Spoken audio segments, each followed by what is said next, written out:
سورہ یا ایھا المزمل، کہا او چادر اوڑھنے والے محبوب، قم اللیل الا قلیلا، ساری رات نہ بیدار رہا کر، تھوڑا آرام بھی کر لیا کر، تھوڑا سا کیا کہا حضرت نے، خدا کی رضا چاہتے ہیں دو عالم، خدا چاہتا ہے رضا۔ اور درویش کہتے ہیں رب آکھیا سونے محبوبہ تیرے 100 ناز اٹھانا ہاں، لوکی میری قسمہ چاندے نے، میں تیری قسمہ چاہنا۔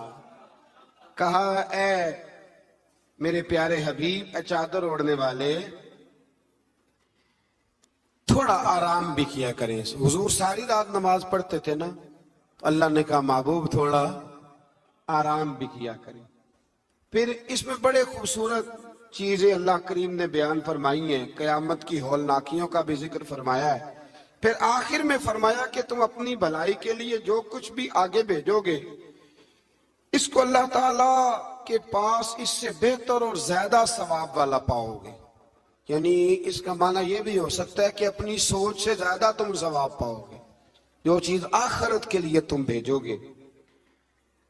اور اللہ سے مغفرت طلب کرتے رہو، بے شک اللہ بہت مغفرت فرمانے والا اور بے حد رحم کرنے والا ہے۔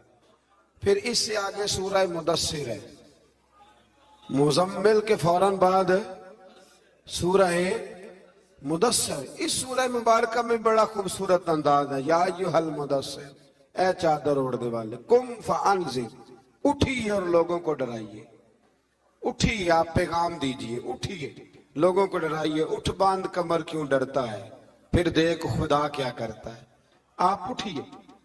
اس صورت میں اللہ تعالیٰ نے آپ کو شان محبوبی کے ساتھ خطاب کرتے ہوئے فرمایا ہے چادر اوڑھنے والے، اٹھیے اور لوگوں کو اللہ کے عذاب سے ڈرائیے اور اپنے رب کی کبریائی کا اعلان فرمائیے، بتائیے کہ آپ کا رب کتنا بڑا ہے۔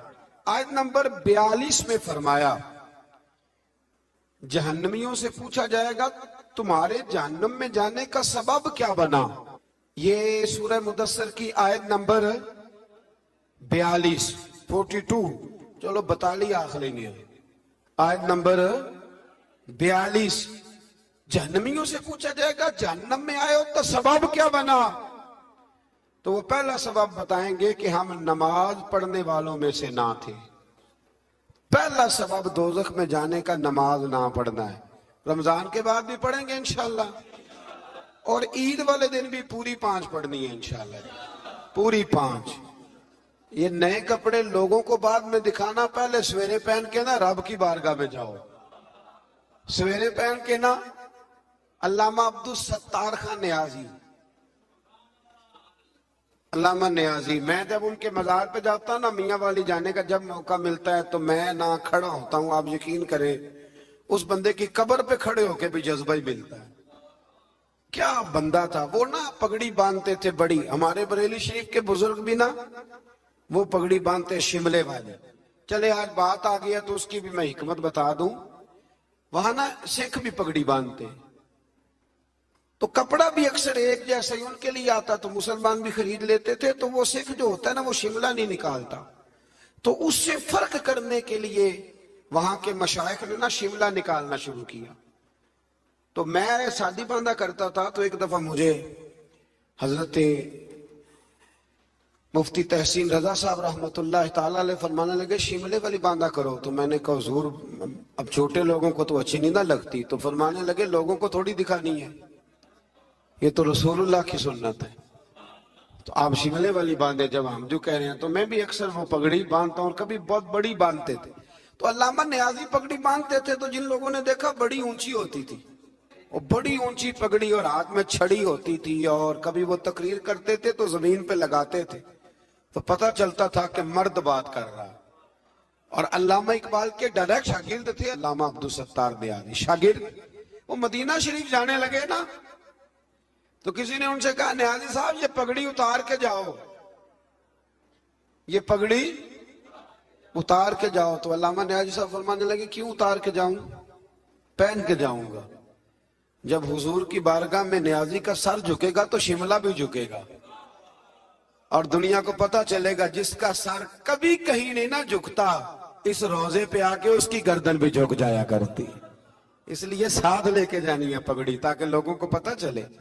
تو آپ نئے کپڑے پہن کے نہ کبھی ساج سنور کے مسجد بھی جایا کریں، خوبصورت ہو کے۔ قرآن مجید نے کہا غالباً 9ویں پارے میں ہے کہ نماز کے وقت زینت اختیار کرو، اچھے بن کے۔ تو نئے کپڑے پہن کے نا عید والے دن 5 نمازیں پابندی سے پڑھنی ہیں انشاءاللہ تعالی، یہ رش دیکھنا انشاءاللہ تعالی، پتہ چلے گا کہ رمضان کے روزوں نے اثر کیا ہمارے اوپر۔ تو جہنمیوں سے پوچھا جائے گا دوزخ میں آنے کا سبب کیا بنا، تو کہیں گے ہم نماز پڑھنے والوں میں سے نہ تھے، اور دوسری بات یہ کہیں گے کہ ہم مسکین کو کھانا نہیں کھلاتے تھے۔ دوزخ میں جانے کا دوسرا سبب کہ توفیق کے باوجود لوگ مسکینوں کا خیال نہیں رکھتے، اور تیسری بات وہ یہ کہیں گے کہ ہم لغو کاموں میں مشغول رہتے تھے۔ لغو کام، بےہودہ کام اس کو کہتے ہیں جس کا فائدہ کوئی نہیں۔ یہ بڑے بڑے سیانے لوگ گیمیں کھیلتے ہیں، سیانے لوگ، عقل مند لوگ، تو یہ جہنم میں جانے کا تیسرا سبب قرآن نے بیان کیا۔ لغویات، پھٹے پہ بیٹھ گئے فضول بات شروع کر دی، بھئی سے بہتر تھا تو قرآن مجید کی تلاوت کرتا۔ ایسی بلا وجہ لغویات ہیں یہ ساری۔ میں منع نہیں کرتا کھانا کھانے کے لیے کبھی ضرور جائیں، لیکن یہ ماحول ہی بنا لینا کہ آج تجھے پارٹی ہے تو کل مجھے پارٹی ہے تو پرسوں اس کو پارٹی ہے، تو یہ شغل میلہ ہر وقت کا، مسلمان کے پاس تو اتنا وقت ہی نہیں۔ ایک دوست مجھے کہنے لگے کہ میں آج کل بڑا بور ہو رہا ہوں، تو میں نے کہا تو اصل میں فارغ ہے، ورنہ ہمارے پاس تو ٹائم ہی کوئی نہیں بور ہونے کا۔ بندہ مطلب کو فرصت ملے تو بور ہو نا، پتہ نہیں کہاں سے لوگ ٹائم نکال لیتے، اب بور بھی ہو لیتے۔ تو آپ لغویات سے بچے۔ لغو کام کرنا جہنم میں جانے کا تیسرا سبب پر یہ قرآن مجید نے اس سورہ مبارکہ کی آیت نمبر 42 میں ارشاد فرمایا۔ اور چوتھے نمبر پر کہیں گے ہم قیامت کے دن کو جھٹلاتے تھے کہ موت ہمارے سر پہ آ گئی۔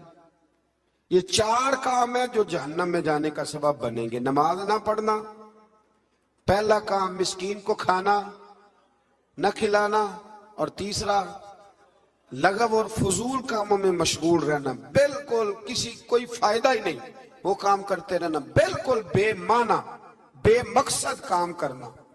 اور چوتھے نمبر پہ کہیں گے کہ ہم قیامت کے دن کو، آج بھی کچھ لوگ کہہ دیتے ہیں کہ مریں گے تو دیکھی جائے گی، مثلا کیا دیکھ لیں گے آپ؟ اتنی بڑی جرت، اتنی بڑی، اللہ تعالی ہمیں سمجھنے کی توفیق عطا فرمائے۔ نبی کریم کے چچا وہ جب بدر کے لیے آنے لگے نا، وہ آنا اس وقت بھی نہیں چاہ رہے تھے، پر قبیلے اور برادری نے مجبور کر کے انہیں ساتھ تیار کیا۔ وہ آئے نا تو جو گھر میں سونا پڑا تھا نا وہ ایک جگہ پہ چھوڑ آئے۔ اپنی بیوی کو کہنے لگے کہ میں آ گیا تو نکال لوں گا، اور اگر میں قتل کر دیا گیا تو تو نا نکال کے بچوں پہ خرچ کر دینا۔ تو نبی پاک علیہ السلام کے پاس جب یہ قیدی ہو کے آئے تو حضور نے فرمایا چچا فدیہ دو، اتنے پیسے دو چلے جاؤ۔ تو کہنے لگے میرے پاس تو شے ہی کوئی نہیں۔ وہ جو 15 دن عمرے والے وہاں رہتے ہیں نا، وہ 2.5 من کی شاپنگ کر لیتے ہیں، اور جب کسٹم والا کہتا ہے پیسے دو تو تازہ عمرہ کیا ہوتا ہے، کہتے شے ہی کوئی نہیں۔ یہ ظلم ہے، تازہ عمرہ کیا ابھی آئے، ہاں جی۔ تو مطلب اتنی خستہ حالی ہو جاتی ہے۔ یہ میں پریکٹیکل بتا رہا ہوں اللہ کے فضل سے۔ ایک سے میں نے کہا تو مجھ سے لے لے، کہتا چپ کرو تسی کو بچ بول دے۔ میں نے کہا مجھ سے لے لو دے دینا، کہتے چھڑو۔ بھائی چھوڑیں، آپ کیوں غلط بات کرتے ہیں؟ تو بہت سارے بندے ہوتے ہیں جو کہتے ہیں شے ہی کوئی نہیں، بالکل کوئی شے نہیں۔ ہاں کوئی پلاٹ سستا بک رہا ہو تو پیسے نکل آتے ہیں، پھر کہتے میں پھڑے نہیں کسی کو لو، بھئی کو کھا جائے گا۔ چلے ٹھیک ہے آپ چھپائیں اپنی دولت کو، لیکن ان لفظوں کے ساتھ ناشکری کرنا کہ شے ہی کوئی نہیں، یہ معاملہ درست ہے۔ تو حضرت عباس نے بھی نا نبی کریم کی بارگاہ میں عرض کیا حضور کوئی شے نہیں، کہاں سے دوں؟ تو حضور مسکرائے۔ حضور نے فرمایا چاچا جب گھر سے نکلنے لگے تھے تو وہ اکیلے میں میری چچی کو بلا کے جو پیسے دے کے آئے تھے، اور وہ اس کو کہہ کے آئے تھے کہ میں آ گیا تو میں تمہیں بتاؤں گا کیا کرنا ہے، نہ آیا تو پھر نکال کے بچوں پہ خرچ کر دینا۔ یہ سن کر حضرت عباس پہ راشا ہوا طاری، یہ سن کر حضرت حفیظ جلندری کہتے ہیں یہ سن کر حضرت عباس پہ لاشا ہوا طاری کہ پیغمبر تو رکھتا ہے دلوں کی بھی خبرداری. خیال آیا مسلمان نیک و بد پہچان جاتے ہیں اور محمد آدمی کے دل کی باتیں جان جاتے ہیں. محمد آدمی کے دل کی باتیں جان جاتے ہیں. اور کوئی غیب تم سے نہا ہو بھلا جب خدا ہی نہ چھپا رہا. تم پر کروڑوں درود و سلام جب خدا ہی نہ چھپا رہا. کتنی عجیب بات ہے. یہاں بھی لوگ ترازو لے کے بیٹھے. اقبال سے کسی نے کہا کہ دو علماء کی بحث ہے, کہتا ہے حضور کو غیب نہیں, دوسرا کہتا ہے آؤ چلیں. تو اقبال کہنے لگے مجھے شرم نہ آئے گی میں وہاں چلا جاؤں جہاں لوگ میرے نبی کا علم تولنے کے لیے ترازو لے کے بیٹھے ہیں, حضور کا علم تول رہے ہو. اقبال کہنے لگے میرے نبی کے تو غلاموں کا علم نہیں تولا جا سکتا, تم حضور کے علم کی بات کرتے ہو. یہ تھوڑا سوچ سمجھ کے بات کرنی چاہیے. اور نص قطعی ہے قرآن پاک کی. ایک دن سجا لیا تھا میرے نبی پاک نے ممبر, فرمایا پوچھ لو پھر جو پوچھنا ہے پوچھو. تو حضرت عمر جیسے لوگ اٹھ کے کھڑے ہو گئے, کہا یا رسول اللہ ہم اللہ کے رب ہونے پہ راضی ہیں, آپ کے رسول ہونے پہ راضی ہیں, اسلام کے دین ہونے پہ حضور ہم بڑے راضی ہیں, ہم بڑے راضی. اس لیے یہ تو ایسا مسئلہ ہے کہ اس مسئلے کو دیکھ دیکھ کے لوگ مسلمان ہوئے. تو حضرت عباس کو جب حضور نے ساری بات بتائی نا تو حضرت عباس کہنے لگے فدیہ مرضی کا لے لینا پر پہلے مجھے کلمہ پڑھاؤ. کہا کیوں؟ فرمایا مجھے سمجھ آ گئی ہے وہ بات میرے اور میری بیوی کے علاوہ کسی کو پتہ ہی نہیں, اگر آپ کو پتہ چلی ہے تو یقیناً آپ کو کوئی بتانے والا ہے, تو وہ جو آپ کو بتانے والا ہے نا وہی رب العالمین ہے. تو حضور کا تو غیب دیکھ کے دنیا کلمہ پڑھ جاتی تھی. اس پر بڑی تفصیل سے میں نے ایک دفعہ بات کی تھی, موقع ملا تو وہ ساری روایات ایک جگہ کسی وقت جمع کریں گے انشاءاللہ تعالی اور آپ کو عرض کریں گے کہ وہ کیا خوبصورت ماجرا ہے. اور اب تو الحمدللہ ایک اور آسانی بھی ہو گئی ہے. میری باتیں کوئی اس قابل تو نہیں تھی لیکن چونکہ اللہ رسول کے فرامین تھے تو ایک دوست نے لکھنی شروع کر دی, انشاءاللہ جلدی چھپ بھی جائیں گے. تو عرض کرنے کا مقصد یہ ہے کہ یہ چیزیں آئیں گی اور آپ کو بتائیں گے کہ اللہ نے اپنے محبوب کریم کو کس طرح غیب کے خزانوں کی کنجیاں عطا فرمائی ہوئی. تو اس سے آگے پھر سورہ مزمل شروع ہوتی ہے. سبحان اللہ. سورۃ القیامہ شروع ہو جاتی ہے جی اس سے آگے. اس سورہ مبارکہ کے اندر اللہ تبارک و تعالی نے ان لوگوں کے بارے میں جو آخرت کے منکر ہیں اللہ تعالیٰ نے قسم ذکر فرما کے ارشاد فرمایا کیا انسان نے یہ گمان کر رکھا ہے کہ ہم مرنے کے بعد اس کی ہڈیوں کو جمع نہیں کریں گے؟ کیوں نہیں, ہم اس بات پر قادر ہیں کہ ان کی انگلیوں کے پورے جیسے پہلے تھے ویسے ہی بنا دیں گے.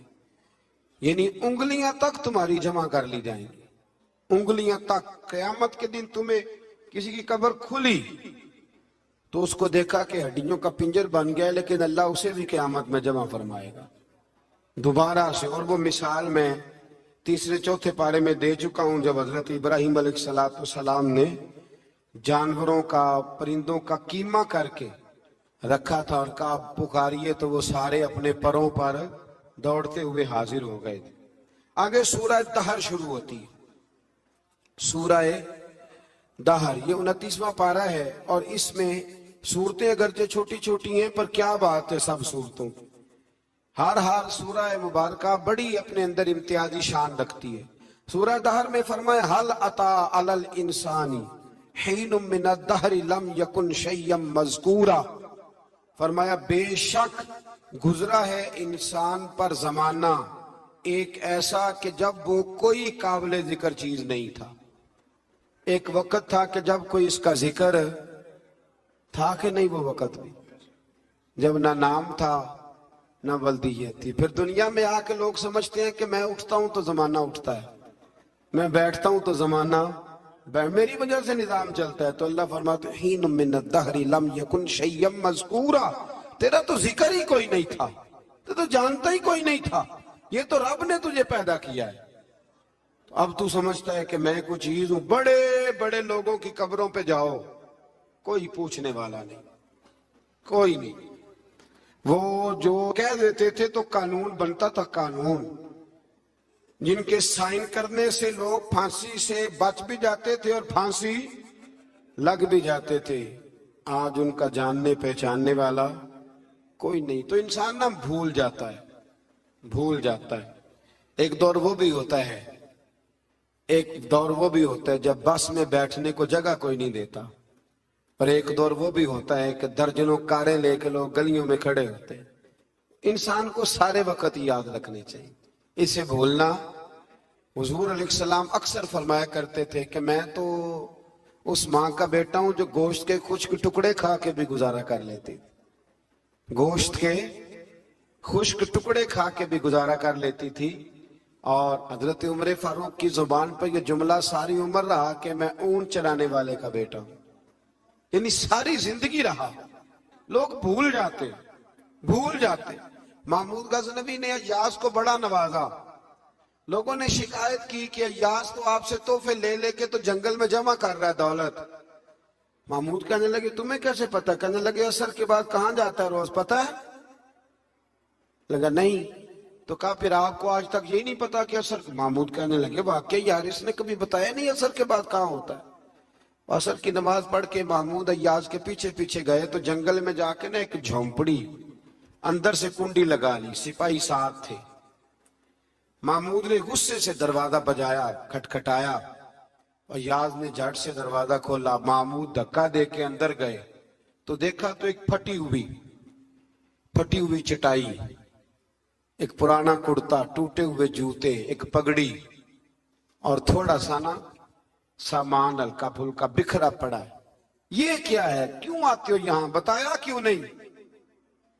تو ایاز کہنے لگے بادشاہ میں یہاں نا روزانہ اپنی اوقات یاد کرنے آتا ہوں۔ کیا مطلب؟ کہنے لگے جب میں تیرے پاس آیا تھا تو یہ والا میں نے پہنا ہوا تھا لباس، یہ میرے گھر کی کل مالیت تھی، تو بادشاہ ہے۔ آج اگر تو ناراض ہو جائے تو کون پوچھ سکتا ہے؟ میں روز آ کے اپنی اوقات یاد کرتا ہوں کہ دوبارہ اگر یہاں آنا پڑے تو مجھے مشکل نہ ہو۔ ملا رومی سے کسی نے کہا تھا خشیت کیا ہوتی ہے؟ تو آپ فرمانے لگے ایک مانگنے والی سے ایک بادشاہ نے نکاح کر لیا تھا، مانگتی تھی، بادشاہ کو پسند آ گئی، شادی ہو گئی، تو سارا دن روتی تھی، سارا دن روتی تھی۔ تو اس کی کنیزیں اس سے کہنے لگی کہ بس بھی کر، اللہ کا شکر بھی ادا کر، اتنا تجھے اللہ نے نواز، تو روتی رہتی ہے۔ تو کہنے لگی اس لیے نہیں روتی اس لیے ہوں کہ میں اس قابل نہیں تھی، اور ڈرتی اس بات سے ہوں کہ کہیں میرا سائیں ناراض نہ ہو جائے۔ میں تے گلیاں دا روڑا کوڑا، میں گلیاں دا روڑا کوڑا تے مینوں محل چڑھایا۔ ایک میرا سنگی نا بڑا مہنگا سویٹر لے آیا میرے لیے، کچھ زیادہ ہی مہنگا تھا وہ۔ میں نے اسے کہا یار یہ رکھ لے تو۔ کہنے لگے ہم لے آیا تو بس قبول کریں۔ تو میں نے کہا میری اماں نا کروشیے سے میرے لیے سویٹر بناتی تھی، کروشیے کی ٹوپی۔ پتہ نہیں کروشیے کا بھی نئی نسل کو پتہ ہو کہ نہ ہو، تو وہ اماں جی نے بنا کے دیا، تو پھر اس کے بعد میرے چھوٹے بھائی نے بھی پہنا، پھر میرا ایک بھانجا لے گیا چھوٹا، اس نے بھی پہنا۔ تو وہ اتنا مزیدار ہوتا تھا، اتنا شاندار ہوتا تھا کہ جو دھاگے اس میں لگے ہوئے تھے وہ دوبارہ کسی اور جگہ نظر، وہ کہیں اور میسر۔ تو اپنی اصل جو ہوتی ہے اس کا خیال رکھیں، اس کا دھیان کریں، اس پر توجہ کریں، اس پر ضرور غور کریں، یہ بڑی اہم بات۔ بہرحال اس پر بڑی باتیں کہنے والی ہیں، لیکن میں آگے بڑھتا ہوں۔ سورہ دہر سے آگے سورہ مرسلات ہے۔ اس سورہ کے شروع میں آثار قیامت کا ذکر ہے، اور بار بار تکرار کے ساتھ فرمایا کہ اس دن قیامت کو جھٹلانے والوں کے لیے ہلاکت ہے، اور آخر میں ایک بار پھر اہل تقوی کے لیے اجر آخرت اور اخروی نعمتوں کی بشارت کا ذکر فرمایا۔ اور اس سورت کی آیت نمبر 15 میں مجرمین کے انجام کا ذکر فرمایا ہے کہ یہ جو مجرم ہوں گے ان کا قیامت کے دن عذاب بڑا سخت ہوگا۔